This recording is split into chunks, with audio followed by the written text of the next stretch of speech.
ഒരിക്കലും സ്വർഗത്തിൽ കിടക്കാത്ത ഒരു ഭർത്താവുണ്ട്. ആരെന്നറിയോ? പെണ്ണുമ്പിള്ളയുടെ വാക്ക് കേൾക്കുന്നവൻ. പെണ്ണുമ്പിള്ളയുടെ ഭാര്യയുടെ അടിമയായി കഴിയുന്ന ഭർത്താവ്, അവൻ ഒരിക്കലും സ്വർഗത്തിൽ കയറില്ലെന്ന് നബി മുഹമ്മദ് മുസ്തഫ. എൻ്റെ പ്രിയപ്പെട്ട സഹോദരങ്ങളെ, സത്യമല്ലേ? ചില ആണുങ്ങളുണ്ട് ഉസ്താദെ, ഒരു സൈഡിൽ ഉമ്മ, ഒരു സൈഡിൽ ഭാര്യ. ആണുങ്ങൾ പെണ്ണുങ്ങളൊക്കെ പ്രസവ വേദനയെ കുറിച്ച് വാഴ്ന്നു പറയും. അതിനേക്കാളും വലിയ വേദനയാണ് ഞങ്ങൾ അനുഭവിക്കും. നിങ്ങൾക്കറിയോ? ചില വീടുകളിൽ പടച്ചവനെ വൈകുന്നേരം ജോലി കഴിഞ്ഞ് കഷ്ടപ്പെട്ട് വീട്ടിലേക്ക് കയറി ചെല്ലുമ്പോ ഉമ്മ, എടാ നിന്റെ പെണ്ണുമ്പിള്ള ഉണ്ടല്ലോടാ, അങ്ങനാടാ ഇങ്ങനാടാ. അള്ളാഹുവേ, ഒരു സൈഡിൽ നിന്ന് ഉമ്മ അങ്ങ് തുടങ്ങും. എന്തെങ്കിലും പറയാൻ പറ്റുമോ? ഉമ്മയല്ലേ, മിണ്ടാതെ നിന്ന് കേൾക്കും. അത് കഴിഞ്ഞിട്ട് എങ്ങനെയെങ്കിലും ചോറ് ഉണ്ണാതെ ബെഡ്റൂമിൽ പോയി കിടക്കാൻ വേണ്ടി അങ്ങോട്ട് കയറുമ്പോ ആമിന അവിടെ നിന്ന് തുടങ്ങും. നിങ്ങളുടെ തള്ളയുണ്ടല്ലോ, അള്ളാഹലിച്ചേക്കപ്പ. അവിടെ നിന്ന് അവൾ അങ്ങോട്ട് വാഴ്ന്നു തുടങ്ങും. ഈ പാവപ്പെട്ടവൻ ഇരുന്ന് ഉരുക, പടച്ചനെ എന്താ ചെയ്യാ? ഒരു സൈഡിലെ ശൈത്താനും കടലിൽ നടക്കണം എന്ന് പറയണ പോലെ ചില ഗാനങ്ങൾ. എൻ്റെ പ്രിയപ്പെട്ടവരോട് പറയുകയാ സഹോദര, അള്ളാഹു 2 ചെവി തന്നിരിക്കുന്ന എന്തിനെന്നറിയോ? 2 ചെവി അള്ളാഹു തന്നിരിക്കുന്നത് ഒന്ന് കേൾക്കാനും ഒന്ന് കളയാനുവാ. അതാ ജീവിതം. നീ വൈകിട്ട് വീട്ടിലേക്ക് കയറി വരുമ്പോ നിന്റെ ഉമ്മ നിന്റെ ഭാര്യയെ കുറിച്ച് 100 കണക്കിന് പരാതി പറയും. എല്ലാം ഒരു ചെവിയിലൂടെ കേട്ട് ആവശ്യമുള്ളത് ഹൃദയത്തിൽ ഇറക്കുക, ബാക്കിയൊക്കെ കളയുക. അത് കഴിഞ്ഞ് ബെഡ്റൂമിൽ ചെല്ലുമ്പോൾ ഭാര്യ നിന്റെ ഉമ്മാനെ കുറിച്ച് 100 പരാതി പറയും. അതും കേൾക്കുക, ആവശ്യമുള്ളത് എടുക്കുക, അല്ലാത്തത് കളയുക. അള്ളാഹു ഈമാൻ തരുമാറാകട്ടെ. അള്ളാഹു നിനക്ക് അയ്യൂബ് നബിയുടെ പ്രതിഫലം തരുമെന്ന് നബി മുഹമ്മദ് മുസ്തഫ. ഭാര്യയുടെ ഇതൊക്കെ ഇങ്ങനെ സഹിക്കുന്ന ഭർത്താവിന് അള്ളാഹു അയ്യൂബ് നബിയുടെ പ്രതിഫലം കൊടുക്കുമെന്ന. പക്ഷേ എൻ്റെ പ്രിയപ്പെട്ടവരെ, നിങ്ങൾ ചിന്തിച്ചു നോക്ക്. പല വീടുകളിലും എൻ്റെ മക്കളോട്, എൻ്റെ സഹോദരങ്ങളോട് പറയാ, എടാ പെണ്ണെന്തും പറയും, നീ അത് ചെയ്യരുത്. നീ ഒരാണാ, നിന്റെ ഉമ്മയാത്, നിന്റെ വാപ്പയാത്. കെട്ടിയ പെണ്ണെന്തും നിന്നോട് പറയും. നീ ആലോചിച്ച് നോക്ക്. അള്ളാഹുവെ പടച്ചവനെ, നമ്മുടെ വാപ്പ, നമ്മുടെ ഉമ്മ രോഗം പിടിച്ചവർ വീടിൻ്റെ അകത്ത് കിടന്നൊന്ന് മൂത്രമൊഴിച്ച, ഒന്ന് കാഷ്ടിച്ച, അള്ളാഹുവേ, ഭാര്യ എന്തെല്ലാം പറയും, ഭാര്യ എന്തെല്ലാം പറയും. നീ ചിന്തിച്ചു നോക്ക്. ബോധമുള്ള ഒരു ഉമ്മ കട്ടിലിൽ കിടന്ന് മൂത്രമൊഴിക്കോ? ഒരല്പമെങ്കിലും ബോധമുള്ള ഒരാള് ബെഡ്റൂമിന്റെ അകത്ത് കിടന്ന് വിസർജിക്കുവോ? തന്റെ വീടിന്റെ അകത്ത് തുപ്പോ? തുപ്പില്ല. ബോധമുള്ളവർ ചെയ്യില്ല. പക്ഷെ രോഗം പിടിച്ച് ഓർമ്മയില്ലാതെ കിടക്കുന്ന നിന്റെ ഉമ്മ ഒന്ന് മൂത്രമൊഴിച്ച, ഒന്ന് കാഷ്ടിച്ച, ഭാര്യ വന്നിട്ട് പറയും, നിങ്ങളുടെ ഉപ്പാടെ ഉമ്മാടെ മൂത്രവും കാഷ്ടവും ഭാരാ, എനിക്ക് വയ്യ, എവിടെങ്കിലും കൊണ്ടുപോയി കളമനുഷ്യ. അള്ളാഹുവേ, ഈ പെണ്ണിങ്ങനെ പറയുമ്പോ ആ പെണ്ണിന്റെ വാക്ക് കേട്ടിട്ട് നേരെ ചെന്നിട്ട് ഉപ്പാടെ മുന്നിൽ കിടന്ന് ചാടുന്ന മക്കളുണ്ട്. ഉമ്മാടെ മുന്നിൽ കിടന്നുകൊണ്ട് ഉമ്മാനെ തല്ലുന്ന മക്കളുണ്ട്. എങ്ങനെ കഴിയുന്ന സഹോദര നിനക്ക്? നീ ഇത്രയും കരുണയില്ലാത്തവനായി പോയോടാ. എടാ, ഉമ്മ മൂത്രം ഒഴിച്ചാൽ കഴുകിയ വൃത്തിയാകുമല്ലോ. ഉമ്മാടെ മൂത്രമല്ലേ, ഉപ്പാടെ കാഷ്ടമല്ലേ. നിന്റെ ഉമ്മ ഒന്ന് വീടിന്റെ അകത്ത് തുപ്പിയ കഴുകടാ, തുടച്ചുകളാ, പൂവല്ലോ. നീ നമ്മളെ കുറിച്ച് ചിന്തിക്കാത്തത് എന്തേ? നിന്റെ ഉമ്മ ബെഡ്റൂമിന്റെ അകത്തുനിന്ന് മൂത്രമൊഴിച്ചാൽ നിനക്ക് പറ്റണില്ല. നീ എവിടെ കിടന്നാടാ മൂത്രമൊഴിച്ചേ? ചെറുപ്രായത്തിൽ നിന്റെ ഉമ്മ നിന്നെ ഇങ്ങനെ പൊക്കിയെടുത്തപ്പോ ആ ഉമ്മാടെ ശരീരത്തിലല്ലേ നീ ഒരുപാട് മൂത്രമൊഴിച്ചത്? നിങ്ങൾ മൂത്രമൊഴിച്ചല്ലോ, കാഷ്ടിച്ചല്ലോ. ഉമ്മാടെ മുഖത്ത് നമ്മൾ തുപ്പിയിട്ടുണ്ടല്ലോ, ഛർദിച്ചിട്ടുണ്ടല്ലോ. ഉമ്മ എവിടെങ്കിലും പോകാൻ ഒരുങ്ങി കെട്ടി നല്ല വസ്ത്രം ഇട്ടുകൊണ്ട് നിൽക്കണ സമയത്ത് കയറിയിട്ട് മൂത്രമൊഴിക്കും, കാഷ്ടിക്കും, ഉമ്മാടെ മുഖത്ത് ഛർദിക്കും. എന്നാലും എൻ്റെ മോനെന്ന് കെട്ടിപ്പിടിച്ചിട്ടല്ലേ ഉള്ള ആ പാവം എടുത്ത് തറയിൽ കളഞ്ഞില്ലല്ലോ, നിന്നെ ഒന്നും കൊന്നു കളഞ്ഞില്ലല്ലോടാ. അത്രയും സ്നേഹിച്ച ഉമ്മാനെ ഉപ്പാനെ നിനക്കിന്ന് അധികം പറ്റി ഒരു തൊലിവെളുപ്പുള്ളവൾ എന്തെങ്കിലും പറയുമ്പോ നീ അവരെ തല്ലാ നിൽക്ക, അവരെ കണ്ണുനീര് കുടിക്കുക. ഒരു പെണ്ണിന്റെ വാക്ക് കേട്ടിട്ട് നീ പട്ടിണിക്കിട്ടിരിക്ക. എൻ്റെ പ്രിയപ്പെട്ട സഹോദരിമാരൊക്കെ നല്ലതുപോലെ കേട്ടോ. സ്വന്തം ഉമ്മാനെയും ഉപ്പാനെയും തിരിഞ്ഞു നോക്കാത്ത എല്ലാ പെണ്ണുങ്ങളും കേട്ടോ, നിനക്ക് അല്ലാഹു ഒരു നല്ല മരണം തരത്തില്ലടി ഒരിക്കലും. ഈ ലോകത്ത് നിന്ന് യാത്ര പറയുന്ന സമയം ആര് ലാ ഇലാഹ ഇല്ലല്ലാഹ് പറഞ്ഞു തന്നാലും പറയാ നിന്റെ നാവ് പൊങ്ങത്തില്ലെന്ന് നബി മുഹമ്മദ് മുസ്തഫ. ഉറക്കെ പറ നബി മുഹമ്മദ് മുസ്തഫ. ദുനിയാവിൽ അല്ലാഹു തരുന്ന 3ാമത്തെ ശിക്ഷ എന്തെന്നറിയോ? ഉമ്മാനെ ചീത്ത വിളിച്ചവനെ, ഉമ്മാനെ തല്ലാൻ കൈപൊക്കിയവനെ, ഉമ്മയുടെ മനസ്സ് വേദനിപ്പിച്ചവനെ നീ എഴുതി വെച്ചോ, നീ എഴുതി വെച്ചോ. ഉറങ്ങുന്നവൻ നല്ലതുപോലെ കേട്ടോ, അള്ളാഹു നിനക്ക് ദുനിയാവിൽ തരുന്ന 3ാമത്തെ ശിക്ഷ, നിന്റെ ഉപ്പാനെയോ നിന്റെ ഉമ്മാനെയോ നീ വേദനിപ്പിച്ചിട്ടുണ്ടെങ്കിൽ, ചീത്ത വിളിച്ചിട്ടുണ്ടെങ്കിൽ, അവരെ കണ്ണുനീര് കുടിപ്പിച്ചിട്ടുണ്ടെങ്കിൽ, നീ അവരെ തല്ലാൻ കൈപൊക്കിയിട്ടുണ്ടെങ്കിൽ, മോനെ, നിന്റെ മക്കളും മരിക്കുന്നതിന് മുമ്പ് നിന്നോടത് തിരിച്ചു ചെയ്യുമെന്ന് ആദരവായ പ്രവാചകൻ നബി മുഹമ്മദ് മുസ്തഫ. നീ എവിടെ കൊണ്ട് പഠിപ്പിച്ചാലും നിന്റെ ഉമ്മാനെ തല്ലാൻ നിന്റെ കൈപൊക്കിയിട്ടുണ്ടെങ്കിൽ, നീ എത്ര സ്നേഹിക്കുന്ന മകനാണെങ്കിലും ഒരിക്കൽ നിന്റെ നേരെ കൈപൊക്കിയിരിക്കും. എഴുതി വെച്ചോ. നിന്റെ ഉപ്പയെയും നിന്റെ ഉമ്മയെയും നീ പട്ടിണിക്കിട്ടിട്ടുണ്ടോ? സത്യമായിട്ടും നിന്റെ മാതാപിതാക്കളെ പട്ടിണിക്കിട്ട നിന്നെ നിന്റെ മക്കൾ വിടുവടാ. തിരിഞ്ഞു നോക്കാത്ത ഒരു കാലം, അതിന്റെ വേദന നീ മരിക്കുന്നതിന് മുമ്പ് അനുഭവിക്കും. ഇന്ന് ഭർത്താവിനെ കിട്ടിയപ്പോ വീടിന്റെ അകത്ത് കിടന്ന് നിനക്ക് വേണ്ടി ജീവിച്ച നിന്റെ ഉമ്മാനെ നീ തിരിഞ്ഞു നോക്കുന്നില്ല. വളർത്തിക്കോ നിന്റെ മോളെയും. നാളെ നിന്റെ ഗതിയും ഇതാ. എന്റെ പ്രിയപ്പെട്ടവരെ, നീ മരിക്കുന്നതിന് മുമ്പ് നിന്റെ മക്കൾ ഇത് നിന്നോട് തിരിച്ചു ചെയ്യും. അപ്പം നിനക്കറിയാം നിന്റെ ഉമ്മയുടെ മനസ്സ് വേദനിച്ചതിന്റെ വേദന നീയും അനുഭവിക്കും. അള്ളാഹു കാത്തിരക്ഷിക്കുമാറാകട്ടെ. അള്ളാഹു സുബ്ഹാനഹു വ തആല, അള്ളാഹുവേ, ഞങ്ങളൊക്കെ ഞങ്ങളുടെ ഉമ്മമാരോട് എന്തെങ്കിലും ചെയ്തു പോയിട്ടുണ്ടെങ്കിൽ നീ പുറത്തു തരണേ അള്ളാഹുവേ. നീ പൊരുത്തപ്പെട്ട് തരണേ പടച്ചോനെ. ഞങ്ങളുടെ ഉമ്മാടെയും വാപ്പാടെയും പൊരുത്തം നീ ഞങ്ങൾക്ക് നൽകണേ തമ്പുരാനെ. അള്ളാഹു സ്വീകരിക്കുമാറാകട്ടെ. ഞാൻ വെറുതെ പറഞ്ഞതല്ല, ഞാൻ എൻ്റെ അനുഭവം കൊണ്ട് പറഞ്ഞതാ. എൻ്റെ ഉമ്മ ഇങ്ങനെ പറയാറുണ്ട്. എൻ്റെ ഭാര്യയോട് ഒരിക്കൽ പറഞ്ഞു, എൻ്റെ ഉപ്പ എന്നെ ചെറുപ്പത്തിൽ എന്തിനോ തല്ലാൻ വന്നു. എനിക്ക് 5 വയസ്സുള്ളപ്പോ എൻ്റെ ഉപ്പ എന്തോ ഒരു കുരുത്തക്കേട് കാണിച്ചതിന്റെ സമയത്ത് എന്നെ തല്ലാൻ വന്നപ്പോ ഉപ്പാനോട് പറയാൻ പാടില്ലാത്ത ഒരു വാക്ക് ഞാൻ പറഞ്ഞു. ഞാനന്ന് കൊച്ചുകുട്ടിയ, എൻ്റെ ഉപ്പാനോട് പറയാൻ പാടില്ലാത്ത ഒരു വാക്ക് ഞാൻ പറഞ്ഞു. എൻ്റെ പ്രിയപ്പെട്ടവരെ, എൻ്റെ മോൻ സിനാൻ, അള്ളാഹു അവനെ സാലിഹായ സന്താനങ്ങളിൽ പെടുത്തുമാറാകട്ടെ. അവൻ 5 വയസ്സായി. ഒരിക്കൽ നേഴ്സറിയിൽ നിന്നവൻ എൻ്റെ വീട്ടിൽ വന്നു. നേഴ്സറിയിൽ പഠിക്കുന്ന മകൻ എൻ്റെ വീട്ടിൽ വന്നു. എന്തോ ഒരു കാര്യം ചെയ്തപ്പോൾ ഞാൻ തല്ലാൻ വടിയെടുത്തിട്ട് ഒരു തല്ലു കൊടുത്തു. ഞാൻ അവനെ റൂമിലിട്ട് എന്തോ ഒരു കാര്യത്തിന് തല്ലിയപ്പോൾ ഞാൻ പണ്ട് 5-ാമത്തെ വയസ്സിൽ എൻ്റെ വാപ്പാനെ വിളിച്ചെന്ന് ഉമ്മ പറഞ്ഞ അതേ വാക്ക് അവൻ എന്നോട് തിരിച്ചു പറഞ്ഞു. എൻ്റെ ജീവിതത്തിൽ ഞാൻ അനുഭവിച്ചതാ. ഞാൻ എൻ്റെ ഉപ്പാനെ വിളിച്ച അതേ വാക്ക് അവൻ എന്നെ തിരിച്ചു വിളിച്ചപ്പോൾ ഞാൻ അവനെ തല്ലിയപ്പോൾ എൻ്റെ ഭാര്യ പറഞ്ഞു, നിങ്ങൾ പണ്ട് വാപ്പാനെ വിളിച്ചതല്ലേ അവനും വിളിച്ചതെന്ന്. ഇത് ഞാൻ എൻ്റെ ജീവിതത്തിൽ അനുഭവിച്ചതാ, വെറുതെ പറഞ്ഞതല്ല. നീ നിന്റെ ഉപ്പാനോടും ഉമ്മാനോടും എന്ത് ചെയ്തിട്ടുണ്ടോ, നാളെ കാത്തിരുന്നോ, നിന്റെ മക്കൾ നിന്നോടത് തിരിച്ചു ചെയ്യും. അള്ളാഹുവേ, അങ്ങനെ ഒരു ഗതി ഞങ്ങൾക്ക് നീ വരുത്തല്ലേ പടച്ചവനെ. അങ്ങനെ ഒരു ഗതി നീ ഞങ്ങൾക്ക് വരുത്തല്ലേ അല്ലാഹ്. അതുകൊണ്ട് എൻ്റെ പ്രിയപ്പെട്ടവരെ, ഹാരിസത്ത് ഇബ്നു നുഅ്മാൻ എന്ന് പറയുന്ന ചെറുപ്പക്കാരന് അള്ളാഹു ഈ പ്രതിഫലം കൊടുക്കാനുള്ള കാരണം, അള്ളാഹുവെ, തൻ്റെ മാതാപിതാക്കളെ സ്നേഹിച്ചതിന് അള്ളാഹു കൊടുത്ത പ്രതിഫലമാ. അള്ളാഹു നമുക്കും സ്നേഹിക്കാൻ ഭാഗ്യം നൽകുമാറാകട്ടെ. അല്ലാഹ് ഈമാൻ തരുമാറാകട്ടെ. അതുകൊണ്ട് ഞാൻ പറയുകയാ, സഹോദരങ്ങളോട് ഓർമ്മപ്പെടുത്തുകയാ, വാപ്പാടെയും ഉമ്മാടെയും മുന്നിൽ നിന്റെ ശബ്ദമുയർന്നാൽ, നിന്റെ മാതാപിതാക്കളുടെ മുന്നിലെങ്ങാനും നിന്റെ ശബ്ദമുയർന്നാൽ കഴിഞ്ഞടാ സഹോദരാ, നിന്റെ ദുനിയാവും പോയി, നിന്റെ ആഖിറവും പോയി, സർവ്വതും നഷ്ടപ്പെടുകയാണ്. എൻ്റെ പ്രിയപ്പെട്ടവരെ, നബി സല്ലല്ലാഹു അലൈഹി വസല്ലമ തങ്ങൾ അവിടെന്ന് പറഞ്ഞു, സ്വഹാബാ, ആരെങ്കിലും 3 പാപങ്ങൾ ചെയ്താൽ അവന് മരണത്തിന് ശേഷമല്ല ശിക്ഷയുള്ളത്, ദുനിയാവിൽ വെച്ച് തന്നെ അള്ളാഹു ശിക്ഷ കൊടുക്കുകയാണ്. ഈ ദുനിയാവിൽ വെച്ച് തന്നെ ശിക്ഷ തുടങ്ങുകയാണ്. അത് കഴിഞ്ഞാണ് മരണസമയത്ത് ശിക്ഷ, ഖബറിന്റെ അകത്ത് ശിക്ഷ, പരലോകത്ത് ശിക്ഷ, നരകത്തിലെ ശിക്ഷ. മോനെ, ദുനിയാവിൽ വെച്ച് തന്നെ അള്ളാഹു ശിക്ഷ തരുന്ന പാപങ്ങളിൽപ്പെട്ട ഒരു പാപമാണ് തന്റെ മാതാപിതാക്കളുടെ മനസ്സ് വേദനിപ്പിക്കുന്നത്, തന്റെ മാതാപിതാക്കളെ വേദനിപ്പിക്കുന്നത്. അവൻ അള്ളാഹു ദുനിയാവിൽ വെച്ച് തന്നെ ശിക്ഷ കൊടുക്കുമെന്ന് നബി മുഹമ്മദ് മുസ്തഫ സല്ലല്ലാഹു അലൈഹി വസല്ലമ തങ്ങൾ പറയുമ്പോൾ, ഉമ്മാനോട് കയർക്കുന്നവരുണ്ട്, വാപ്പാനോട് കയർത്ത് സംസാരിക്കുന്നവരുണ്ട്, മാതാപിതാക്കളെ തല്ലുന്നവരുണ്ട്.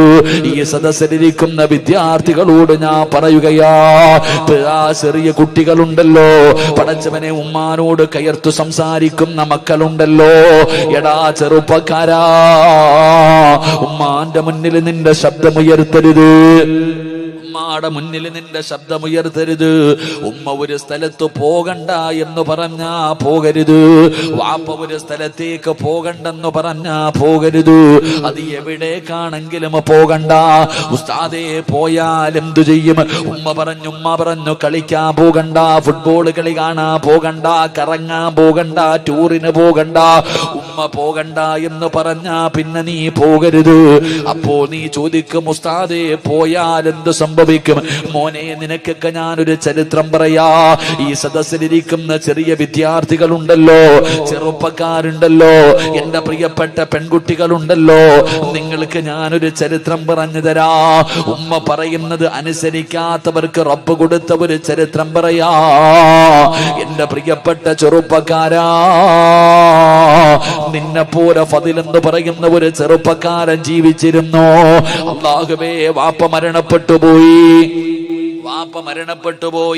ഉമ്മ മാത്രമേ ഉള്ളൂ. ഫദിൽ എന്ന് പറയുന്ന ഒരു ചെറുപ്പക്കാരൻ നിന്നെ പോലെ യുവത്വത്തിന്റെ നടുവിൽ നടന്ന ചെറുപ്പക്കാരനാണ്. അവസാനം ഫദിൽ എന്ന് പറയുന്ന ചെറുപ്പക്കാരനോട് കൂട്ടുകാര് മുഴുവനും പറഞ്ഞു, ഫദിലേ, ഞങ്ങളെല്ലാവരും കൂടെ മക്കത്ത് പോകാൻ തീരുമാനിച്ചു. ഞങ്ങളെല്ലാവരും ഉംറയ്ക്ക് പോകുകയാണ്. നീ ഞങ്ങളുടെ കൂടെ വരുന്നോ ഫദിലേ? ഫദിൽ എന്ന് പറയുന്ന ചെറുപ്പക്കാരൻ പറഞ്ഞു, ഞാൻ എൻ്റെ ഉമ്മാനോട് ചോദിച്ചിട്ട് പറയാം, ഞാൻ എൻ്റെ ഉമ്മയോട് ചോദിച്ചിട്ട് പറയാ. ഫദിൽ എന്ന് പറയുന്ന ചെറുപ്പക്കാരൻ വീട്ടിലേക്ക് ഓടി വന്നിട്ട് തന്റെ പ്രിയപ്പെട്ട മാതാവിനോട് അവിടെ നിന്ന് ചോദിക്കുന്ന, ഉമ്മ, കൂട്ടുകാര് മുഴുവനും മക്കത്ത് പോവുകയാ, ഞാനും കൂടെ പോകട്ടെ ഉമ്മ? ഉംറ ചെയ്യണമെന്ന് വല്ലാത്ത ആഗ്രഹമുണ്ടുമ്മ. ഫദിൽ എന്ന് പറയുന്ന ചെറുപ്പക്കാരനോട് ഉമ്മ പറഞ്ഞു, എന്റെ പൊന്നുമകന് പോകണ്ട. നീ പോയാ എനിക്കാരുമില്ലല്ലോ, എന്നെ ആരാണ് നോക്കുന്നത്? അതുകൊണ്ട് എൻ്റെ മോൻ പോകണ്ട. പിന്നീടൊരു സമയത്ത് പോകാമെന്ന് ഉമ്മ എവിടെ നിന്ന് പറയുകയാണ്. ഫളിലിന് വല്ലാത്ത വിഷമമുണ്ടായി. പക്ഷേ അവിടെ നിന്ന് കാണിച്ചില്ല. കൂട്ടുകാരുടെ മുന്നിൽ പോയിട്ട് പറഞ്ഞു, എൻ്റെ ഉമ്മ എനിക്ക് അനുവാദം തന്നില്ല. കൂട്ടുകാര് കളിയാക്കുകയാ. കള്ളു കുടിക്കാനും വ്യഭിചരിക്കാനും ഒന്നുമല്ലടാ നിന്നെ വിളിച്ചത്. മക്കത്ത് പോയിട്ട് ഉംറ ചെയ്യുന്നതിന് വേണ്ടിയാണ്. ഇതിനു പോലും നിന്റെ ഉമ്മ അനുവാദം തരുന്നില്ലല്ലോ. കൂട്ടുകാര് മുഴുവനും അവിടെ നിന്ന് കുത്തുവാക്കോ പറയുകയാണ്. അവര് പറഞ്ഞു, നീ വരുന്നെങ്കിൽ വാടാ എന്ന് പറഞ്ഞിട്ട് കൂട്ടുകാര് മുഴുവനും പോകുകയാണ്. ഫദിൽ എന്ന് പറയുന്ന ചെറുപ്പക്കാരൻ തന്റെ വീട്ടിലേക്ക് കടന്നു വന്നു. രണ്ടാമതും ചോദിച്ചു, ഉമ്മ, എല്ലാവരും മക്കത്ത് പോകുന്നു, ഞാനും കൂടെ പോകട്ടെ ഉമ്മ? ഉമ്മ പറഞ്ഞു, നിന്നോട് പോകണ്ട എന്നാണ് ഞാൻ പറഞ്ഞത്. പക്ഷേ ഫദിലിന് ഇഷ്ടപ്പെട്ടില്ല. വീടിന്റെ അകത്ത് കടന്നു ചെന്നു.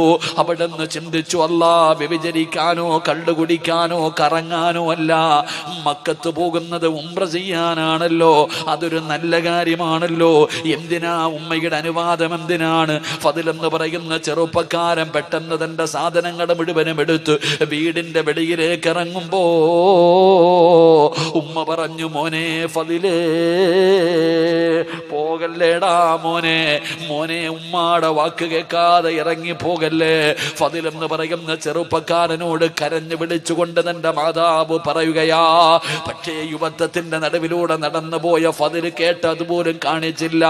അവിടെ നിന്ന് ഇറങ്ങി പോവുകയാണ്. പടച്ചവനെ ചെന്ന് നോക്കുമ്പോൾ തന്റെ കൂട്ടുകാര് മുഴുവനും യാത്ര തുടങ്ങിയിരിക്കുകയാണ്. അവസാനം ഫദിൽ ഒറ്റയ്ക്കാണ് നടന്നു പോകുന്നത്.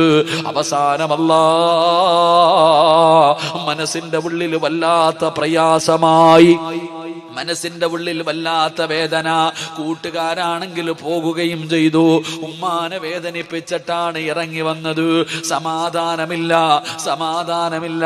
അവസാനം ഫദിൽ എന്ന് പറയുന്ന ചെറുപ്പക്കാരനൊരു പള്ളി കണ്ടു. നിസ്കരിച്ചാ സമാധാനം കിട്ടുമല്ലോ. ഉളുവെടുത്തു പള്ളിക്കകത്ത് കയറി 2 റക്അത്ത് നമസ്കരിച്ചു. നമസ്കാരം കഴിഞ്ഞ് വെളിയിലിറങ്ങുമ്പോ സുബ്ഹാനല്ലാഹ്, നാട്ടുകാര് വന്ന് പിടിച്ചു കെട്ടുകയാ. എന്തേ കാരണമെന്നറിയുമോ? ആ നാട്ടിൽ വലിയ ഒരു വലിയ മോഷണം നടന്നു. കള്ളൻ ഓടി വന്നത് പള്ളിയുടെ ഭാഗത്തേക്കാട്. യഥാർത്ഥത്തിൽ കള്ളൻ ഓടി രക്ഷപ്പെട്ടു. അവര് വിചാരിച്ചു ഫളിലാണ് കള്ളനെന്ന്. എന്നിട്ട് വരുന്നവനും പോകുന്നവനും എല്ലാം തല്ലുകയാണ്. എല്ലാവരും ഫളിലിനെ തല്ലുകയാണ്. എന്നിട്ട് പടച്ചവനെ കൊടുത്ത ശിക്ഷ എന്തെന്നറിയോ? ഇനി ഒരിക്കലും ഇവനെ മോഷ്ടിക്കാൻ പാടില്ല. അവന്റെ കൈ രണ്ടും വെട്ടിമുറിച്ചു, 2 കാലുകളെ വെട്ടിമുറിച്ചു, 2 കണ്ണും ചൂടുന്നെടുത്തു. ഒറ്റ ദിവസം കൊണ്ട് സർവ്വതും പോയി. എന്നിട്ട് എല്ലാവരും കള്ള എന്ന് പറഞ്ഞ് കളിയാക്കുമ്പോ ഫളില് വിളിച്ചു പറഞ്ഞു, എന്നെ കള്ള എന്ന് വിളിക്കല്ലേ. എന്റെ ഉമ്മയുടെ വാക്ക് കേൾക്കാത്തതിന് അള്ളാഹു എനിക്ക് തന്ന ശിക്ഷയാ. ഫളിലെന്ന് പറയുന്ന ചെറുപ്പക്കാരൻ കിടന്ന് കരയുകയാണ്. അവസാനം കൈയില്ലാതെ കാലില്ലാതെ കണ്ണില്ലാതെ ഫളിലിനെ കൊണ്ടുവന്ന് തെരുവിൽ വലിച്ചെറിഞ്ഞിരിക്കുകയാണ്. അവസാനം അവിടെ കിടന്ന് രക്തത്തിൽ കിടന്ന് കുളിച്ചുകൊണ്ട് നിലവിളിക്കുകയാണ്, അല്ലാഹുവേ എന്റെ ദുനിയാവും ആഖിറവും പോയല്ലോ അല്ലാ. അല്ലാഹുവേ എന്റെ ആഖിറവും നഷ്ടപ്പെടുത്തല്ലേ തമ്പുരാനെ. എനിക്ക് മരിക്കുന്നതിന് മുമ്പ് എന്റെ ഉമ്മാനോട് എനിക്കൊന്ന് പൊരുത്തം ചോദിക്കണം തമ്പുരാനെ. തെരുവിൽ കിടന്ന് യാചിക്കുകയാണ്. വഴിയിലൂടെ പോകുന്ന യാത്രക്കാരോട് ഫളില് യാചിക്കുന്നു, അല്ലാഹുവിനെ ഓർത്തിട്ട് എന്റെ ഉമ്മാടെ മുന്നിൽ എന്നെയൊന്ന് കൊണ്ടുപോകുവോ? ഒന്ന് പൊരുത്തം ചോദിക്കാനാ, ഒന്ന് പൊരുത്തം ചോദിക്കാനാ. അവസാനം തെരുവിൽ കിടന്ന് യാചിക്കുന്നത് കണ്ടപ്പോ ഏതോ യാത്രക്കാര് പറഞ്ഞ അടയാളം വെച്ചൊരു വീടിന്റെ മുന്നിൽ കൊണ്ടുവച്ചു. വീടിന്റെ കവാടം തുറന്നൊരു പ്രായമുള്ള ഉമ്മ ഇറങ്ങി വന്നു. അല്ലാ, അവര് ചോദിച്ചു, ഉമ്മ ഈ കിടക്കുന്ന ചെറുപ്പക്കാരനെ അറിയുമോ ഉമ്മ? പടച്ചവനെ, ഉമ്മ നോക്കുമ്പോ മനസ്സിലാകുന്നില്ല. കൈയില്ല, കാണ്ടില്ല, കാലില്ല, രക്തത്തിൽ കുളിച്ചിട്ട് ഒന്നും അറിയുന്നില്ല, ആരാണെന്ന് പോലും അറിയുന്നില്ല. ഉമ്മ പറഞ്ഞു, എനിക്കറിയില്ല, എനിക്ക് മനസ്സിലാകുന്നില്ല. ആ ഉമ്മാടെ ശബ്ദമങ്ങ് കേൾക്കുമ്പോ ഫളിലെന്ന് പറയുന്ന ചെറുപ്പക്കാരന് മനസ്സിലായി അത് തന്റെ ഉമ്മയാണെന്ന്. അവിടെ നിന്ന് വിളിക്കുന്ന ഉമ്മ, ഉമ്മ ഞാനാ ഉമ്മ, ഉമ്മാടെ പൊന്നുമകന് ഫളിലാണുമ്മ. ഉമ്മാടെ വാക്ക് കേൾക്കാതെ ഇറങ്ങിപ്പോയതിന് അല്ലാഹു എനിക്ക് തന്ന ശിക്ഷയാണുമ്മ. അവിടെ നിന്ന് പൊട്ടിക്കരഞ്ഞുകൊണ്ട് നിലവിളിച്ചുകൊണ്ട് പറഞ്ഞു എന്ന് ചരിത്രം പറയുമ്പോ ഇനി പറയടാ, കള്ളു കുടിക്കാൻ പോയതല്ല, വ്യഭിചരിക്കാൻ പോയതല്ല, ഫുട്ബോൾ കളി കാണാൻ പോയതല്ല, സിനിമാ തിയേറ്ററിൽ പോയതല്ല, കൂട്ടുകാരുടെ കൂടെ ഊട്ടിയിലും കൊടൈക്കനാലിലും പോയതല്ല. മോനെ, മക്കത്ത് പോകുന്നത് നല്ല കാര്യമല്ലേ, ഉംറയ്ക്ക് പോകുന്നത് നല്ല കാര്യമല്ലേ. പക്ഷേ ഉമ്മ പോകണ്ട എന്ന് പറഞ്ഞ പോയ ഒരു മകൻ അല്ലാഹു ദുനിയാവിൽ വെച്ച് കൊടുത്ത ശിക്ഷ ഇതാണെന്ന് ചരിത്രം പറഞ്ഞു തരുമ്പോ ഉമ്മാനെ വിറപ്പിക്കുന്ന മക്കള്, മാതാപിതാക്കളുടെ മുന്നിൽ കിടന്ന് വാഴ്ന്നു പറയുന്ന മക്കള്, എന്റെ പ്രിയപ്പെട്ടവരെ, നിങ്ങൾ അവരുടെ മനസ്സു വേദനിപ്പിക്കരുത്. അതുകൊണ്ട് മഹാനായ റസൂലുള്ളാഹി തങ്ങൾ പറയുകയാണ്, ഹാരിസത്ത് ഇബ്നു നുഅ്മാൻ എന്ന് പറയുന്ന ചെറുപ്പക്കാരന്റെ ജീവിതത്തിൽ ഉണ്ടായിരുന്ന രണ്ടാമത്തെ ഗുണമെന്തെന്നറിയുമോ? ഉമ്മാടെ മുന്നിൽ ശബ്ദമുയർത്താത്ത മകനാ. മൂന്നാമതായിട്ട് അല്ലാഹുവിന്റെ പ്രവാചകൻ അവിടെ നിന്ന് പറഞ്ഞു, ആയിഷ, അല്ലാഹുവിന്റെ റസൂൽ അവിടെ നിന്ന് പറഞ്ഞു, മൂന്നാമത്തെ സ്വഭാവം എന്തെന്നറിയോ? തന്റെ ഉമ്മാനെ കാണാൻ ആരെങ്കിലും വീട്ടിൽ വന്നു കഴിഞ്ഞാൽ, തന്റെ ഉമ്മാനെ കാണാൻ ആരെങ്കിലും വീട്ടിൽ വന്നു കഴിഞ്ഞാൽ അവരിറങ്ങി പോകുമ്പോ കൂടെ ഇറങ്ങി പോകും. ഉമ്മാനെ കാണാൻ വന്നിട്ട് പോകുന്നവരുടെ പുറകെ നടന്നു പോകും. എന്നിട്ട് കയ്യിൽ പിടിച്ച് ചോദിക്കും, ഉമ്മ വല്ല പരാതിയും പറഞ്ഞോ? എന്റെ ഉമ്മ വല്ല പരാതിയും പറഞ്ഞോ? എന്റെ ഉമ്മാന് വീട്ടിൽ വല്ലതും കുറവുണ്ടോ? ഉമ്മ ഒന്നും എന്നോട് പറയാറില്ല, ഉമ്മ എന്നോടൊന്നും പറയാറില്ല. എന്റെ ഉമ്മ വല്ല പരാതിയും പറഞ്ഞെങ്കിൽ പറ, മരിക്കുന്നതിന് മുമ്പ് ചെയ്തു കൊടുക്കാനാ. എന്റെ ഉമ്മ മരിക്കുന്നതിന് മുമ്പ് എനിക്കത് ചെയ്തു കൊടുക്കാനാണ്. അള്ളാഹുവേ, ചോദിച്ച് അറിഞ്ഞിട്ട് ചെയ്തു കൊടുക്കുമായിരുന്നു എന്ന് ചരിത്രം പറയുമ്പോ നിങ്ങളോട് എനിക്ക് പറയാനുള്ളത്, ഉമ്മാനെ കാണാൻ വരുന്നവരുടെ പുറകെ നടന്ന് ചോദിച്ചറിഞ്ഞ് ചെയ്തു കൊടുക്കണ്ട. ഉമ്മ ചോദിക്കുന്നതെങ്കിലും ഒന്ന് വാങ്ങിക്കൊടുത്താ മതി. അള്ളാഹു നമുക്ക് ഈമാ നൽകുമാറാകട്ടെ. മാതാപിതാക്കൾ എന്താണോ ആവശ്യപ്പെടുന്നത്, മോനെ നിന്റെ ഉമ്മയല്ലേ, നിന്റെ വാപ്പയല്ലേ, കൊടുക്കേണ്ടത് അവർക്കല്ലേ പൊന്നുമോനെ. മാതാപിതാക്കൾ ഗുളിക ചോദിച്ചാ വാങ്ങിക്കൊടുക്കാത്തവരുണ്ട്. പടച്ചവനെ, ഒരു ഫർദയുടെ പേരിൽ തല്ലുണ്ടാക്കുന്നവരുണ്ട്. മാതാപിതാക്കളെ പരിഗണിക്കാത്തവരുണ്ട്. എന്റെ പ്രിയപ്പെട്ടവരോട് ഓർമ്മപ്പെടുത്തുകയാണ്, നിന്റെ ഉമ്മയാണ്, നിന്റെ വാപ്പയാ, അവരുടെ കാൽച്ചുവട്ടിലാ നിന്റെ സ്വർഗം കിടക്കുന്നത്. അള്ളാഹുവിന്റെ പ്രവാചകൻ സല്ലല്ലാഹു അലൈഹി വസല്ലമ തങ്ങളോട് ഒരു സഹാബി ചോദിച്ചു, നബിയേ, എനിക്ക് ഏറ്റവും കൂടുതൽ കടമ ആരോടാ നബിയേ? റസൂലുള്ള പറഞ്ഞു, ഉമ്മയോടാണ്. പിന്നെ ആരോടാ നബിയേ? ഉമ്മയോടാണ്. പിന്നെ ആരോടാ നബിയേ? ഉമ്മയോടാണ്. പിന്നെ ആരോടാ നബിയേ? വാപ്പയോടാണ്. 3 പ്രാവശ്യവും അള്ളാഹുവിന്റെ പ്രവാചകം പറഞ്ഞു, ഉമ്മ ഉമ്മ ഉമ്മ. കാരണം എന്തെന്നറിയോ? ഗർഭം ചുമന്നതു 10 മാസം തള്ളയാ, പ്രസവിച്ച വേദന തിന്നതും അവർ തന്നെയാ, പാലൂട്ടി നിന്നെ വളർത്തലും അവരാണ്. ഈ 3 കാര്യം ഉപ്പയിൽ ഒഴിവാണ്. ഗർഭം ചുമന്നതുമ്മയാണ്, നൊന്ത് പ്രസവിച്ചതുമ്മയാണ്, പാല് തന്ന് വളർത്തിയതുമ്മയാണ്. അതുകൊണ്ട് ഈ സദസ്സിൽ നിരന്നിരിക്കുന്ന മക്കളോട് പറയുകയാ, പണക്കാരന്റെ മകളെ കിട്ടിയപ്പോ, തൊലിവെളുപ്പുള്ള ഒരു പെണ്ണിനെ കിട്ടിയപ്പോ പെറ്റ ഉമ്മാനെ കണ്ണുനീര് കുടിപ്പിക്കുന്ന മക്കളുണ്ട്. അവർക്ക് നേരെ ചൊവ്വ ഭക്ഷണം കൊടുക്കാത്തവരുണ്ട്, വസ്ത്രം വാങ്ങിക്കൊടുക്കാത്തവരുണ്ട്, മരുന്ന് വാങ്ങിക്കൊടുക്കാത്തവരുണ്ട്. വീടിന്റെ അകത്ത് കിടന്ന് നരകിക്കുകയാ മാതാപിതാക്കള്. എന്റെ പ്രിയപ്പെട്ടവരെ, എങ്കിൽ അല്ലാഹു നിങ്ങൾക്ക് തരുന്ന ശിക്ഷ എന്തെന്നറിയുമോ? മാതാപിതാക്കളുടെ മനസ്സ് വേദനിപ്പിക്കുന്ന ഏതെങ്കിലും ഒരു മനുഷ്യനുണ്ടല്ലോ, ഒരു വാക്കുകൊണ്ടെങ്കിലും നിങ്ങൾ ആരെങ്കിലും നിങ്ങളുടെ മാതാപിതാക്കളുടെ മനസ്സു വേദനിപ്പിച്ചിട്ടുണ്ടോ? അള്ളാഹു ഈ ദുനിയാവിൽ വെച്ച് തന്നെ നിനക്ക് 3 ശിക്ഷ തരുമെന്ന് നബി മുഹമ്മദ് മുസ്തഫ സല്ലല്ലാഹു അലൈഹി വസല്ലമ തങ്ങൾ പറയുകയാ. മാതാപിതാക്കളുടെ മനസ്സു വേദനിപ്പിച്ച ഏതെങ്കിലും മക്കള് തല്ലണമെന്നില്ല, ചീത്ത വിളിക്കണമെന്നില്ല, നിന്റെ ഒരു വാക്കുകൊണ്ടെങ്കിലും പെറ്റ തള്ളയെ വേദനിപ്പിച്ചിട്ടുണ്ടോ? ജന്മം നൽകിയ വാപ്പയുടെ മനസ്സിൽ വേദനയുണ്ടാക്കിയിട്ടുണ്ടോ? മരിക്കുന്നതിന് മുമ്പ് അള്ളാഹു നിനക്ക് 3 ശിക്ഷ തരുമെന്ന് നബി മുഹമ്മദ് മുസ്തഫ സല്ലല്ലാഹു അലൈഹി വസല്ലമ തങ്ങൾ പറയുമ്പോ, എന്റെ പ്രിയപ്പെട്ടവരെ, ഈ 3 ശിക്ഷ പറഞ്ഞിട്ട് ഞാൻ നിർത്തുകയാണ്. അള്ളാഹു നമുക്ക് ഈമാൻ നൽകി അനുഗ്രഹിക്കുമാറാകട്ടെ.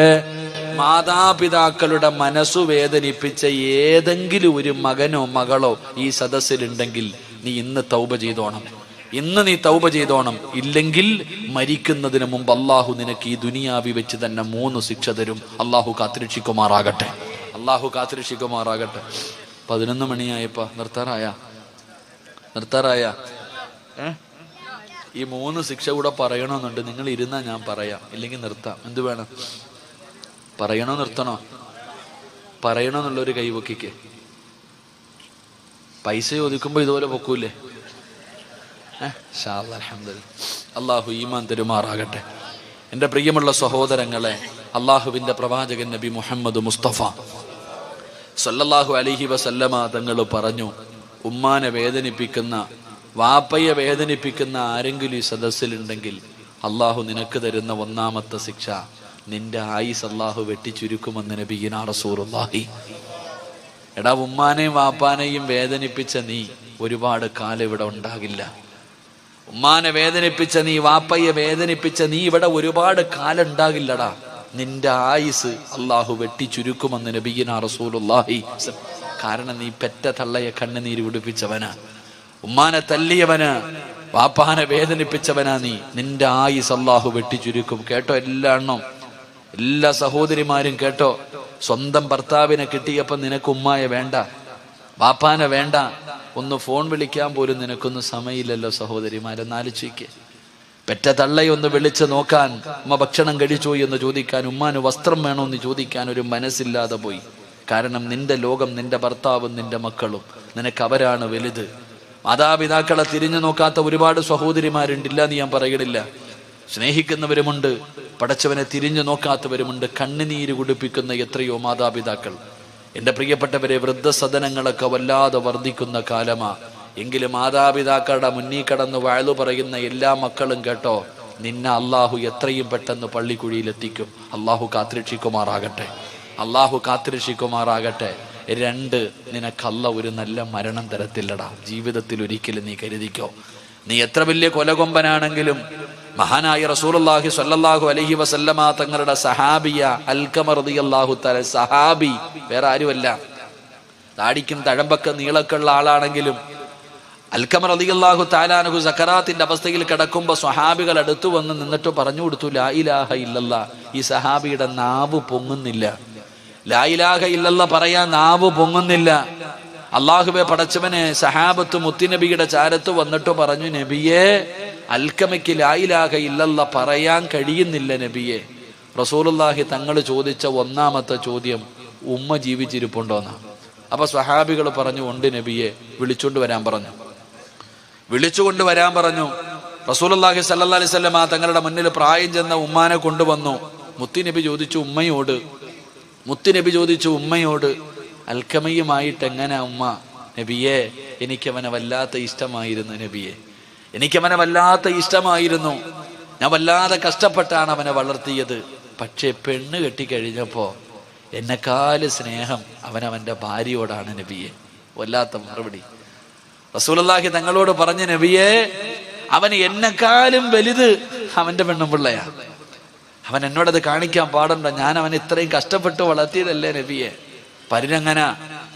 എന്റെ പ്രിയപ്പെട്ടവരെ, റസൂലുള്ളാഹി സ്വല്ലല്ലാഹി അലൈഹി വസല്ലം തങ്ങളോട് പറഞ്ഞു, അവൻ എന്നെക്കാളും അവന്റെ ഭാര്യയെ സ്നേഹിക്കുന്നു നബി. ചരിത്രം പറയുക തെറ്റിദ്ധാരണയായിരുന്നു എന്നാ പറയണേ. ഉമ്മയുടെ തെറ്റിദ്ധാരണയായിരുന്നു. അള്ളാഹുവിന്റെ റസൂൽ സല്ലല്ലാഹു അലൈഹി വസല്ലം തങ്ങൾ പറഞ്ഞു, ഉമ്മ സക്കറാത്തിന്റെ അവസ്ഥയിൽ കിടക്കുക, ലാ ഇലാഹ ഇല്ലല്ലാഹ് പറയാൻ പറ്റുന്നില്ല ഉമ്മ, ഒന്ന് പൊരുത്തപ്പെട്ടു കൊടുക്ക്. ഇല്ല നബിയെ, എനിക്ക് മറക്കാൻ പറ്റുമോ? ഞാൻ അവനെ അത്രയ്ക്കും കഷ്ടപ്പെട്ട് വളർത്തിയത്, അവൻ എന്നോട് ഇങ്ങനെ ചെയ്യാൻ പാടുണ്ടോ? ഞാൻ പൊരുത്തപ്പെടില്ല. മുത്തുനബി പിന്നെയും പറഞ്ഞു, പെടൂല നബിയെ. പിന്നെയും പറഞ്ഞു, പൊരുത്തപ്പെടും. ഇല്ല നബിയെ. റസൂലുള്ളാഹി തങ്ങൾ പറഞ്ഞു, സഹാബ കത്തിച്ചളഞ്ഞേക്കാൻ പറഞ്ഞു. തന്റെ പൊന്നാര മകനെ കത്തിക്കാൻ പറഞ്ഞപ്പോ ആ ഉമ്മയ്ക്ക് സഹിച്ചില്ല. ആ ഉമ്മ പറഞ്ഞു, നബിയെ, വേണ്ട നബിയെ, അവൻ എത്ര ദ്രോഹം ചെയ്താലും അവൻ എൻ്റെ മോനല്ലേ. അതാ ഉമ്മ. ഞാൻ ഈ അടുത്തൊരു വീട്ടിൽ ബാലിന് പോയപ്പോ, ഭക്ഷണം കഴിക്കാൻ പോയപ്പോ മക്കളെല്ലാവരും കൂടെ എന്നോട് പറഞ്ഞു, ഉസ്താദെ, ഞങ്ങളുടെ ഉമ്മയ്ക്ക് ക്യാൻസറാ ഉസ്താദെ. ഉമ്മയ്ക്ക് അറിയില്ല, ഞങ്ങളുടെ ഉമ്മയ്ക്ക് ക്യാൻസറാ, ഞങ്ങളുടെ ഉമ്മയ്ക്ക് അറിയില്ല ക്യാൻസറാ, വയറുവേദനയാണെന്നാ ഞങ്ങളൊക്കെ പറഞ്ഞിരിക്കുന്നത്. ഉസ്താദ് ദുആ ചെയ്യണം ഉമ്മയ്ക്ക് വേണ്ടി. പേരൊന്നും പറയരുത്, ഉമ്മയ്ക്ക് അറിയില്ല. ഉമ്മയ്ക്ക് അറിഞ്ഞ മനസ്സ് വേദനിക്കുമെന്ന് കരുതിയിട്ട് ഞങ്ങൾ ആരും പറഞ്ഞിട്ടില്ല. അങ്ങനെ മക്കൾ ഉമ്മാനെ കുറിച്ച് പറഞ്ഞു. എനിക്ക് വലിയ സന്തോഷമായി, നല്ല മക്കൾ. അവസാനം ഇറങ്ങാൻ സമയമായപ്പോൾ ഞാൻ പറഞ്ഞ, ഉമ്മാനെ എനിക്കൊന്ന് കാണണം. അങ്ങനെ അവരെന്നെ ഉമ്മാടെ മുന്നിൽ കൊണ്ടുവച്ചപ്പോൾ ഉമ്മ പറഞ്ഞു, മക്കളോടൊക്കെ പറഞ്ഞു പുറത്തു പോകാൻ. എല്ലാവരോടും പറഞ്ഞു പുറത്തു പോകാം. മക്കളൊക്കെ ഇറങ്ങിപ്പോയി. ഉസ്താദെ, ആ വാതിലൊന്ന് അടയ്ക്കുമോ? ഞാൻ വാതിലടച്ചു. എന്നെ അടുത്ത് വിളിച്ചിരുത്തിയിട്ട് പറഞ്ഞു, ഉസ്താദെ, എനിക്ക് ക്യാൻസർ ആണെന്ന് എനിക്കറിയാം. എൻ്റെ മക്കൾ അറിയുന്നതിന് മുമ്പേ ഡോക്ടർ എന്നോട് ആദ്യം പറഞ്ഞത് എനിക്ക് ക്യാൻസർ ആണെന്ന്. പക്ഷേ എൻ്റെ മക്കൾ കരുതിയിരിക്കുന്നത് എനിക്കറിയില്ല എന്നാണ്. പക്ഷെ ഉസ്താദ് അവരോട് പറയരുത്, എനിക്കറിയാമെന്ന് എൻ്റെ മക്കൾ അറിഞ്ഞാൽ എൻ്റെ മക്കൾക്ക് സഹിക്കൂല ഉസ്താദ്, പറയരുത്. അതാ ഉമ്മ. അള്ളാഹുവേ പടച്ചവനെ, നിങ്ങളൊക്കെ ഞാൻ ഈ അടുത്ത് നടന്നൊരു സംഭവം. നമ്മുടെ ഉമ്മ ആരെന്നറിയോ? പഠിക്കു സഹോദര. എടാ, വയറ്റിൽ ഗർഭിണിയാ. ഹോസ്പിറ്റലിൽ കൊണ്ടുപോയപ്പോൾ ഡോക്ടർ പറഞ്ഞു, ഈ കുഞ്ഞിനെ അങ്ങ് കളഞ്ഞേക്കാം, ഈ കുഞ്ഞിനെ കളയാം. പ്രസവിച്ച ഈ പെണ്ണ് മരിക്കാൻ വരെ സാധ്യതയുണ്ട്. ഭർത്താവിനോട് പറഞ്ഞു കൊടുത്തു, വയറിൽ കിടക്കുന്ന കുഞ്ഞിനെ നമുക്ക് ഉപേക്ഷിക്കാം, ഇല്ലെങ്കിൽ ഈ പെണ്ണ് തന്നെ മരിച്ചു പോകും. ഡോക്ടർ ഭർത്താവിനോട് പറഞ്ഞപ്പോ ഭാര്യ ഡോക്ടറോട് ചോദിച്ച ചോദ്യം എന്തെന്നറിയോ? എൻ്റെ കുഞ്ഞിന് വല്ല കുഴപ്പമുണ്ടോ ഉസ്താദ് എന്ന് ഡോക്ടറോട് ചോദിക്കുക. എൻ്റെ കുഞ്ഞിന് വല്ല കുഴപ്പമുണ്ട്? എനിക്കെന്ത് വന്നാലും കുഴപ്പമില്ല, എൻ്റെ കുഞ്ഞിനൊന്നും. അതാ ഉമ്മ. പക്ഷെ നമുക്കതിൻ്റെ വില അറിയില്ല സഹോദര. കെട്ടിയ പെണ്ണിനെ കിട്ടുമ്പോ, എടാ ചങ്ങാതി, ജീവിതം എന്ന് പറഞ്ഞാൽ അങ്ങനെ. ചില ഭർത്താക്കന്മാരുണ്ട്, ലാ യദ്ഖുലൂനൽ ജന്ന, ഒരിക്കലും അവൻ സ്വർഗത്തിൽ കടക്കില്ല എന്ന് നബി മുഹമ്മദ് മുസ്തഫ. നബി മുഹമ്മദ് മുസ്തഫ. ഈ സദസ്സിൽ ഇരിക്കുന്ന ചില ആണുങ്ങളുണ്ട്, അവൻ ഒരു കാലത്തും അള്ളാന്റെ സ്വർഗത്തിൽ കയറൂല. അള്ളാഹു കാത്തിരക്ഷിക്കുമാറാകട്ടെ, അള്ളാഹു കാത്തിരക്ഷിക്കുമാറാകട്ടെ. ആരാന്ന് പറഞ്ഞിരട്ടെ? ഒരു കാലത്തും സ്വർഗത്തിൽ പോകാത്ത ഒരു ഭർത്താവിനെ ഞാൻ പറഞ്ഞിരട്ടെ. വേണോ വേണ്ടേ? വേണോ വേണ്ടേ? നീ പെണ്ണ് കെട്ടിയിട്ടില്ലല്ലോടാ. ഒരിക്കലും സ്വർഗത്തിൽ കിടക്കാത്ത ഒരു ഭർത്താവുണ്ട്. ആരെന്നറിയോ? പെണ്ണും പിള്ളയുടെ വാക്ക് കേൾക്കുന്നവൻ, പെണ്ണും പിള്ളയുടെ ഭാര്യയുടെ അടിമയായി കഴിയുന്ന ഭർത്താവ്, അവൻ ഒരിക്കലും സ്വർഗത്തിൽ കയറില്ലെന്ന് നബി മുഹമ്മദ് മുസ്തഫ. എൻ്റെ പ്രിയപ്പെട്ട സഹോദരങ്ങളെ, സത്യമല്ലേ? ചില ആണുങ്ങളുണ്ട് ഉസ്താദെ, ഒരു സൈഡിൽ ഉമ്മ, ഒരു സൈഡിൽ ഭാര്യ. ആണുങ്ങൾ പെണ്ണുങ്ങളൊക്കെ പ്രസവ വേദനയെ കുറിച്ച് വാഴ്ന്നു പറയും. അതിനേക്കാളും വലിയ വേദനയാണ് ഞങ്ങൾ അനുഭവിക്കും. നിങ്ങൾക്കറിയോ?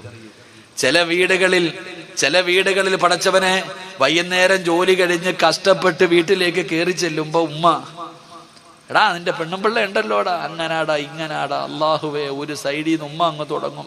എന്തെങ്കിലും പറയാൻ പറ്റുമോ? ഉമ്മയല്ലേ, മിണ്ടാതെ നിന്ന് കേൾക്കും. അത് കഴിഞ്ഞിട്ട് എങ്ങനെയെങ്കിലും ചോറ് ഉണ്ണാതെ ബെഡ്റൂമിൽ പോയി കിടക്കാൻ വേണ്ടി അങ്ങോട്ട് കയറുമ്പോ ആമിന അവിടെ നിന്ന് തുടങ്ങും. നിങ്ങളുടെ തള്ളയുണ്ടല്ലോ, അള്ളാഹു അലിച്ചേക്കപ്പ. അവിടെ നിന്ന് അവൾ അങ്ങോട്ട് വാഴ്ന്നു തുടങ്ങും. ഈ പാവപ്പെട്ടവൻ ഇരുന്ന് ഉരുക, പടച്ചനെ എന്താ ചെയ്യാ? ഒരു സൈഡിലെ ശൈത്താനും കടലിൽ നിന്ന് നടക്കണം എന്ന് പറയണ പോലെ ചില ഗാനങ്ങൾ. എൻ്റെ പ്രിയപ്പെട്ടവരോട് പറയുകയാ സഹോദര, അള്ളാഹു രണ്ട് ചെവി തന്നിരിക്കുന്ന എന്തിനെന്നറിയോ? രണ്ട് ചെവി അള്ളാഹു തന്നിരിക്കുന്നത് ഒന്ന് കേൾക്കാനും ഒന്ന് കളയാനുവാ. അതാ ജീവിതം. നീ വൈകിട്ട് വീട്ടിലേക്ക് കയറി വരുമ്പോ നിന്റെ ഉമ്മ നിന്റെ ഭാര്യയെ കുറിച്ച് 100 കണക്കിന് പരാതി പറയും.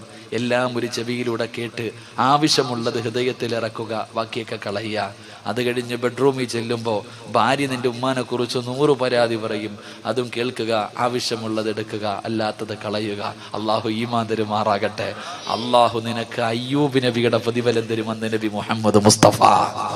ഭാര്യയുടെ ഇതൊക്കെ ഇങ്ങനെ സഹിക്കുന്ന ഭർത്താവിന് അള്ളാഹു അയ്യൂബ് നബിയുടെ പ്രതിഫലം കൊടുക്കുമെന്ന. പക്ഷേ എൻ്റെ പ്രിയപ്പെട്ടവരെ, നിങ്ങൾ ചിന്തിച്ചു നോക്ക്, പല വീടുകളിലും എൻ്റെ മക്കളോട്, എൻ്റെ സഹോദരങ്ങളോട് പറയാ, എടാ പെണ്ണെന്തും പറയും, നീ അത് ചെയ്യരുത്. നീ ഒരാണാ, നിന്റെ ഉമ്മയാത്, നിന്റെ വാപ്പയാത്. കെട്ടിയ പെണ്ണെന്തും നിന്നോട് പറയും.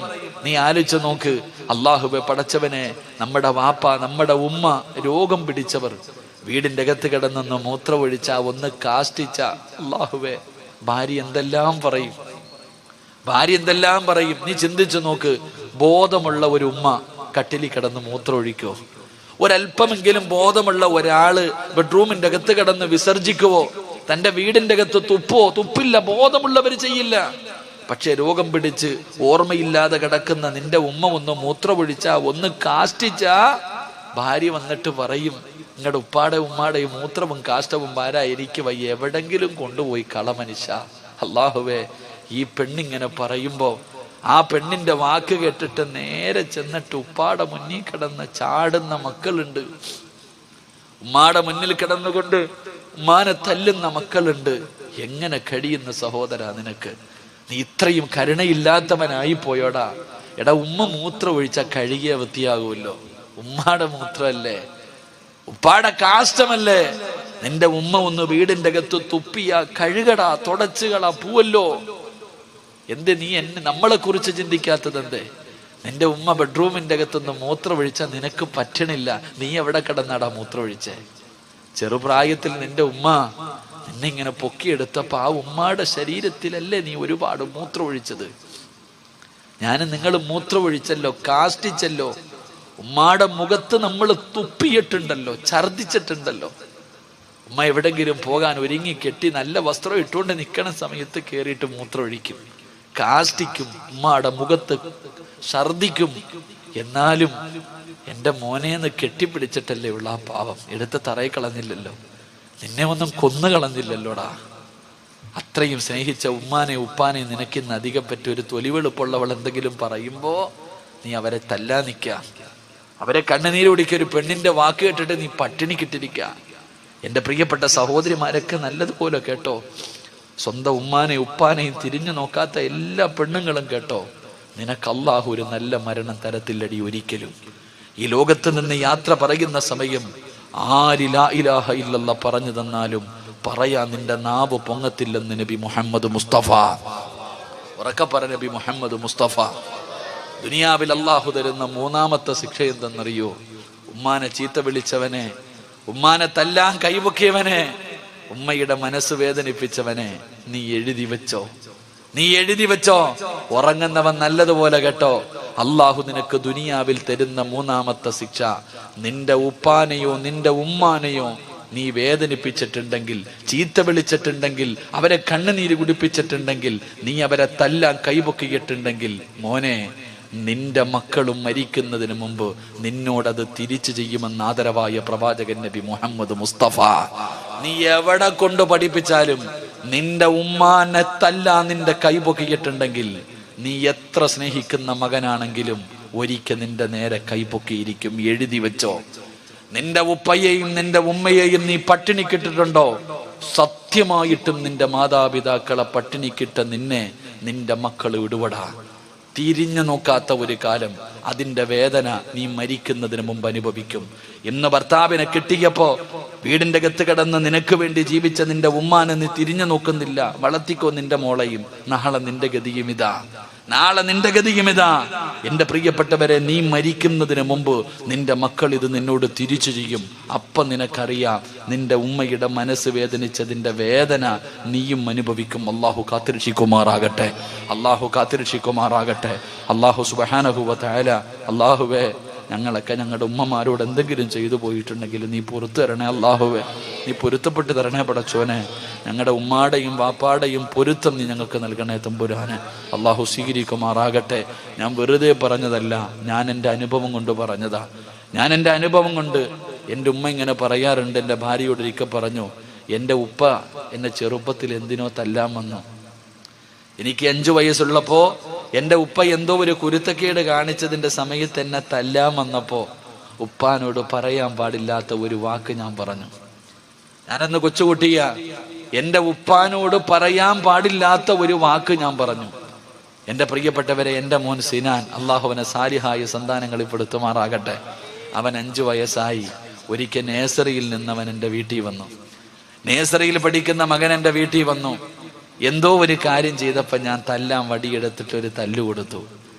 ഞാൻ അവനെ റൂമിലിട്ട് എന്തോ ഒരു കാര്യത്തിന് തല്ലിയപ്പോ ഞാൻ പണ്ട് 5-ാമത്തെ വയസ്സിൽ എൻ്റെ വാപ്പാനെ വിളിച്ചെന്ന് ഉമ്മ പറഞ്ഞ അതേ വാക്ക് അവൻ എന്നോട് തിരിച്ചു പറഞ്ഞു. എൻ്റെ ജീവിതത്തിൽ ഞാൻ അനുഭവിച്ചതാ. ഞാൻ എൻ്റെ ഉപ്പാനെ വിളിച്ച അതേ വാക്ക് അവൻ എന്നെ തിരിച്ചു വിളിച്ചപ്പോൾ ഞാൻ അവനെ തല്ലിയപ്പോൾ എൻ്റെ ഭാര്യ പറഞ്ഞു, നിങ്ങൾ പണ്ട് വാപ്പാനെ വിളിച്ചതല്ലേ അവനും വിളിച്ചതെന്ന്. ഇത് ഞാൻ എൻ്റെ ജീവിതത്തിൽ അനുഭവിച്ചതാ, വെറുതെ പറഞ്ഞതല്ല. നീ നിന്റെ ഉപ്പാനോടും ഉമ്മാനോടും എന്ത് ചെയ്തിട്ടുണ്ടോ, നാളെ കാത്തിരുന്നോ, നിന്റെ മക്കൾ നിന്നോടത് തിരിച്ചു ചെയ്യും. അള്ളാഹുവേ, അങ്ങനെ ഒരു ഗതി ഞങ്ങൾക്ക് നീ വരുത്തല്ലേ പടച്ചവനെ. അള്ളാഹു, അങ്ങനെ ഒരു ഗതി നീ ഞങ്ങൾക്ക് വരുത്തല്ലേ അള്ളാഹ്. അതുകൊണ്ട് എൻ്റെ പ്രിയപ്പെട്ടവരെ, ഹാരിസത്ത് ഇബ്നു നുഅ്മാൻ എന്ന് പറയുന്ന ചെറുപ്പക്കാരന് അള്ളാഹു ഈ പ്രതിഫലം കൊടുക്കാനുള്ള കാരണം, അള്ളാഹുവെ തൻ്റെ മാതാപിതാക്കളെ സ്നേഹിച്ചതിന് അള്ളാഹു കൊടുത്ത പ്രതിഫലം. سبحان ربك رب العزة عما يصفون وسلام على المرسلين والحمد لله رب العالمين. صلى الله على محمد صلى الله عليه وسلم. صلى الله على محمد صلى الله عليه وسلم. اللهم صل على محمد يا رب صل عليه وسلم. നിങ്ങളുടെ ദുആയിൽ എന്നെയും ഉൾപ്പെടുത്തുക. അള്ളാഹു ഇനിയും കാണാൻ ആയുസ് നൽകട്ടെ. വആഖിറു ദുആനാ അൽഹംദുലില്ലാഹി റബ്ബിൽ ആലമീൻ. അസ്സലാമു അലൈക്കും വറഹ്മത്തുള്ളാഹി തആല വബറകാതുഹു.